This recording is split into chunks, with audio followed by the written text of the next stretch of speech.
Doctor, எனக்கு come problem இருக்கு.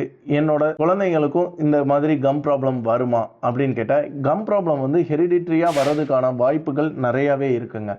So இதை நம்ம எப்படி தடுக்கலாம் அப்படின்னு நீங்க பார்த்தீங்கன்னா, வந்து உங்க குழந்தைங்கள உங்களோட பல் மருத்துவர்கிட்ட கூட்டு போங்க. இந்த கம் ப்ராப்ளம் எப்போ வரும் அப்படின்னு பார்த்தீங்கன்னா, பற்கள்ல காரைகள் படியும் போது தான் வர்றதுக்கான வாய்ப்புகள் இருக்கு.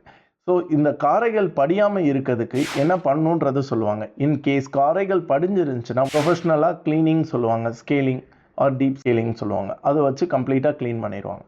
க்ளீன் பண்ணிவிட்டு நம்ம அதுக்கு அடுத்து வந்து மேற்கொண்டு இது எவ்வளோ சீக்கிரம் படிக்குதுன்றதை பார்க்கணும். எவ்ரி 6 months ஆர் 1 year உங்களோட குழந்தைங்களை நார்மல் க்ளீனிங் மட்டும் பண்ணிங்கனாலே இந்த கம் ப்ராப்ளத்தை மோஸ்ட்லி அவாய்ட் பண்ணிடலாம். மேற்கொண்டு நம்ம இந்த கம் ப்ராப்ளத்தை அவாய்ட் பண்ணோம் அப்படின்னா, நம்ம வீட்லேயே ப்ரஷிங் அண்ட் வாட்டர் ஃப்ளாஸும் இதோட சேர்த்து யூஸ் பண்ணிங்கன்னா இன்னும் கொஞ்சம் எஃபெக்டிவாக இருக்கும். தேங்க்யூ.